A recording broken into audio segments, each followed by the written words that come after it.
This episode, Trade School, what an opportunity. In this episode of the Handyman Pros radio show, we discuss trade schools, the opportunities presented, and just a whole lot of information about if you're a person looking to change jobs and or starting off in your work world, consider going to trade school. Welcome to the Handyman Pros radio show, home improvement and maintenance tips from the pros. Thanks for listening to another edition of the Handyman Pros radio show, where our goal is to help save you time, money, and aggravation on home maintenance and repair. This edition is entitled Trade Schools, What an Opportunity. To help me explain, I'm here with my ever cheerful co-host and old buddy, John. John, did you go to trade school? He's cheerful. I'm cheerful. He's cheerful. Did you go to trade school? I did. Yeah. I did. I went to 2 years of aviation school to learn how to be an A&P aircraft, airframe and power plant mechanic. Yeah. So we decided. So John and I, we talk about this stuff all the time, folks, and about how we can't believe how much. What do we want to call it, John? How there's a lack of skilled trades in this world today. I guess is that how we would describe it? Yeah, there's a lack. Well, there's a lack of folks that want to get their fingernails dirty. Yes, yeah. Let's put it that way. That's a good way to describe it. Everybody's been talked into having some kind of a degree of this or a degree of that, or some kind of an accreditation of this or that through a university. And of course, you and I both went to college as well. Hey, best 7 years of my life. Yeah, damn right, damn right. And a lot of Jack Daniels, but that's right. When I went through, I just wanted to experience that. I liked working with my hands. It was a good job. I actually landed a good job in the airlines doing it. And then went on to do some other things. Yes. But, so that was but there's a lack of people that want to do that these days. To me it was just, hey, this is great. I really was interested in it. I had a mentor that told me that in school, to do what you really want to do, your passion, and the rest will follow. Does that make sense? It does. Instead of going to school and just going there just because of doing that, you're going to find yourself vacillating between majors and this and that and spending a whole lot of time and money and not getting anything out of it except a lot of debt. Right. So my advice was, they told me, hey, you go through, you really like this, then you go on to school after this, and you'll know exactly what you want to do. Right. So that's kind of what happened to me. Now, today, all the trades have fallen out of favor with all these parents and everything that want to send their kids, to college. Yeah, so folks, just to give you some background on this, John and I, we go through the trade magazines on a pretty regular basis. So we look at things like, what's the electric? Anyway, we have an electrician's trade magazine. There's a plumber's trade magazine. I worked in the medium and heavy duty diesel industry, so I still go through a lot of those trade magazines. I worked in the septic industry. I go through, I worked for the septic industry selling medium and heavy duty trucks, so I look through those trade magazines. What is the common thread that we see in every single one of those magazines, John? I'm gonna add.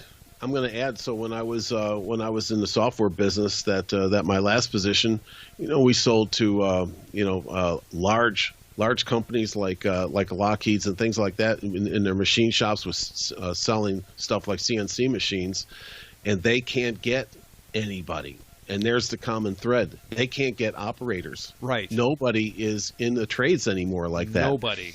And I will tell you the story, and I don't know if I've said it before, is that there are companies out there in some of these machine shops, and you can make a hell of a good living as a like a CNC operator. So, and John, it's a whole different. And I'll just add this is that it's a whole different thing where it's a clean thing. I mean, so they were going to train kids to do this, and they weren't making like 20 or 30 grand a year. I mean, they're talking close to six figures to start. Yeah, that's where I wanted. That was the question I was going to ask. What is the money they're making? Right. So, what we learned here is that you can come right out of high school. They're trying to get these kids interested in high school, and I don't even know if high schools have like metal shop or woodworking. Class, yeah. I don't think so. They had, do they? No, they don't anymore. Nope. And that's really a shame. And a lot of, I don't know where all these folks are that are working at, like the Ford dealers or the GM dealers or whatever, fixing cars anymore, where their interest had become. But anyways, it's a way that you can get into these a great paying job. They'll pay you, to teach you, right, as an apprentice. And then everything else follows up, right? Yes, and just to give some experience of different trades, right? So we have a friend that's an electrician who we have yet to have on the show. Why, I don't know. But anyway, we've talked to him, and he's a small business owner, and he flat out told us, he said, first year my guys make $75,000. That's without their electrical license. By the time they get their license, they're on their way. And he said, I expect my guys to make six figures every day or all year long, every year from here on out. Six figures is not a bad gig for these kinds of jobs. It really gives you some financial leeway and no debt to boot. So the college loans, I mean, gosh, John, what's it cost for trade school these days? I mean, good trade school, you can get your ticket for like $6,000, and that's without any scholarships. Somebody pays you. There's actually scholarships out there that are available. And just a tremendous amount of opportunities in all of the trades. There's companies that'll pay for you to go to work. We were doing I was working for a local medium and heavy duty truck dealership. They sponsored one of the local community colleges. They actually put in a full truck for them to work on at the facility along with an engine, because they were trying to get people to come to work for them. That's right. These guys, I mean, folks, it's a tremendous opportunity. You come out of a trade school, you're going to pay your dues for about 12 months. That's about it, if that even. And you'll come out and you'll start making some real money. Is it hard work? Oh, absolutely. Is it dirty work? Yeah, most of the time it's pretty dirty. It can be. I mean, John's talking about CNC as being very clean, which it is. And a lot of what we do in the construction side is relatively clean, but you're still going to have to work. You still have to go to the work. But to not have this overload of student debt, where you start off with a house mortgage just to go get a job, that's insane in my opinion. It just seems to be crazy. There's also there's a million resources out there. We're big supporters of the Micro Works Foundation, so I'm going to name drop there. But Micro gives scholarships out for people entering the trades. It's basically a full boat ride off to trade schools, and it's that, and almost every company in the world will pay for you. Some of them will pay you to come work for them, apprentice with them, get your ticket. And then they move you up in the ranks. I mean, it's just incredible. It's incredible in the face of student loan debt that's uncontrollable. I mean, just crazy. Just crazy. Yeah. What else comes out of the trades, John? Well, here's my philosophy has always been that if you're really an ambitious young person. This is a wide open opportunity for those who really want to advance. Let me put it that way. So, yeah, you're going to get in. You're going to have to apprentice and then become a journeyman. But there's no reason why you can't start your own company or buy the one that you're working on. So you can become quite well off doing this. And I knew a lot of people that had their own, and I'll go back to the machine shop thing, that had their own machine shops, and they didn't have a whole lot of people working for them, but they had that was very successful, a very lucrative business. So, this is something to think about. Like you said, you're coming out, you're not getting, you're not strapped in with $100,000 or more of debt. Yeah, so you just mentioned something that I wanted to just follow up on a little bit. You mentioned buy out somebody's business. So I've read many articles on this and listen to other podcasts that are all business related. And this is a trend, John. You know this as well as I do. People of our generation, John's in his early 60s, I'm in my late 50s. We're about the last generation where there was a real emphasis on doing the trades. And so what happened was there were quite a number of people that went out and started businesses, as John said, and they ran a plumbing company or a landscape company or an HVAC company or any number of the companies that do service-based business in the trades. And they've run these businesses through their life and done very, very well, paid for wonderful lifestyles. We're not talking lifestyles of the rich and famous, but very, very comfortable lifestyles, done very, very well for themselves. And what's happening is right now they get to our age where John and I are late arrivals to the game, where we didn't start this until we were in our late 50s. They are in the process of, they meaning these business owners, are in the process of looking to find a replacement for their businesses so the next generation can have this business. They've spent their whole life building these businesses. Their kids aren't interested. They can't find anybody to take these businesses over. And there's some tremendous opportunities out there to buy businesses or to be, I don't want to say given. They won't give you the business, but they will give you what you can't buy, and that's the experience. Because most of these guys, I did this with my vending company. I'll just tell you, I wanted to get out of the vending business. I for a lot of different reasons, mostly for health reasons, and I wanted to get out of the vending business, and it was really hard. I spent a long time trying to find the right person, and I found the right person, and I said, look, here's the deal. I said, you can buy this business. I said, I would love to have some input. I will give you X number of days a year of free consulting. So if you have questions, if you have concerns, let me come back and take a look. I've been doing this nonsense for 22 years, you know. Well, a guy that's got 30 or 40 years building his HVAC business, he doesn't want to see it implode, and he certainly wants to see you be successful, because somewhere back in his life, John, like you said, you had a mentor. Almost everybody in the trades at some time or another, if they're successful, has had a mentor, and it's a pay-it-forward concept. So they really want to find the right person that they can hand this business off to, give them what knowledge that they have, and or make them successful in that business to keep that business going, because it's their legacy in a lot of ways. It's their legacies. They've spent their whole life building this thing. They don't want to see it die. I didn't want to see my business die, and we sold it. We moved it forward, and it even goes, folks. I mean, I know this sounds crazy, but understand, most of these guys, when you're John's my age and you've been working in the same business your whole life, there's nothing in that business you don't own. You own everything. I mean, John and I are having trouble doing tool shows right now because we don't buy any tools right now because there's nothing that we don't have, or at least in my case.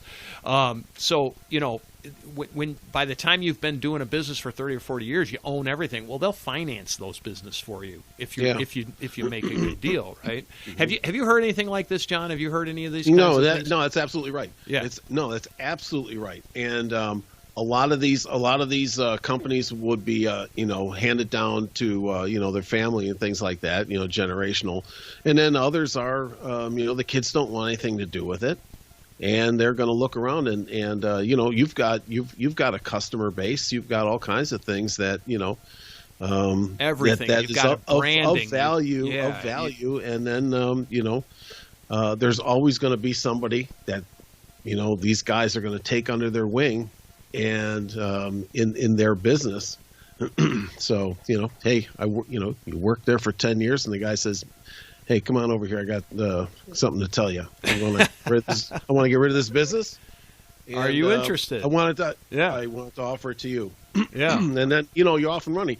And I will tell you, it's it's a business. Okay, right. These things are a business. So you've got sales and marketing, and you've got call center. So it's, if you can really get ahead of the curve and really build a nice business. And I will tell you that some of these guys are making a lot of money. They make a lot of money. A lot of money. Yeah. If they run it right. If they run it right. Yeah. Right. So well, that's the whole thing of anything. But, that's one of the things that if you get into the trades, I think sky's the limit. You don't have to just be whatever you're doing. You can always think about buying a business, running a business, building a business, and there's other things, right? But you really, I was going to say, and you really get a kickstart because this is wide open. Whereas, if you're going to go into something else, you go to college and you get some worthless degree. I mean, what are you doing? I mean, what are you going to? I mean, really? It's not worthless. Get out and you're lucky to get $18,000 a year. Yeah. Well, some of these things. So some of the other things. So we talk to a lot of tradesmen when we're out doing our handyman gig, right? And I have to say, almost everybody I talk to in one form or another has a rental property or two, and they do that for a lot of reasons. But when they're in the trades, they know a bunch of people. For example, they know the electrician knows the plumber knows the HVAC guy, and they all own one or two rental properties, right? So they've got that business going too, and they build these little fortresses of multiple streams of income, as it's called. One's running their business, one's doing side hustles because almost all of them work on the side. Then they own rental properties. They've got this, they've got that. It's like, wow, okay, they do all their own maintenance. They know what they're doing basically, and folks, there's that opportunity as well. So it's like anything. It's a network, and it's a network function, and it's just amazing. But it still requires quite a bit of skill. The sales and marketing stuff is all John and I come out of the sales and marketing background, so we get that part of it.